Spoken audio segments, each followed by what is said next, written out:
गिरीश महाजन आणि एकनाथ खडसे यांच्यातला जो संघर्ष आहे तो पुन्हा एकदा उफाळून आलेला आहे। खडसेंनी पक्षामध्ये होणाऱ्या अन्यायाच्या बाबत केलेल्या वक्तव्याला महाजनांनी सडेतोड उत्तर दिलेलं आहे। गिरीश महाजन एकनाथ खडसेंमध्ये संघर्ष उफाळला।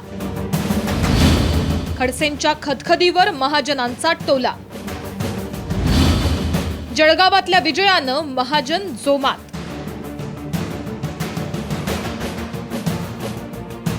जळगाव महापालिका निवडणुकीत भाजपची एकहाती सत्ता आली।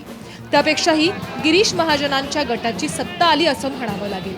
गिरीश महाजनांचं सेलिब्रेशन आणि त्यांची देहबोली हे सगळं सांगण्यासाठी पुरेशी होती। खडसेंना जळगावातल्या गटबाजीवर विचारलं असता त्यांनी एकच गट असल्याचं सांगितलं। शिवाय सेवा ज्येष्ठतेनुसार आपणच मुख्यमंत्री पदाचे दावेदार होतो असंही ते म्हणाले। मी जरी त्याच्यामध्ये विरोधी पक्षनेता होतो सर्व होतो तरी त्या ठिकाणी ज्येष्ठत्व म्हटलं तर काही मुख्यमंत्रीच व्हायला पाहिजे, पण मला असं नाही, पक्षाने आदेश दिले तर मान्य करून चालावंच लागतं इथे बघू।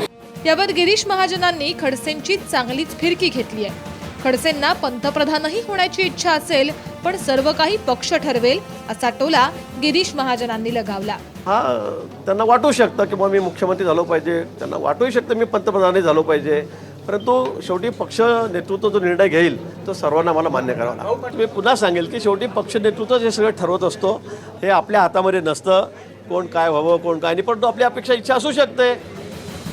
खडसे आणि महाजनांचं सख्य सर्वश्रुत आहे।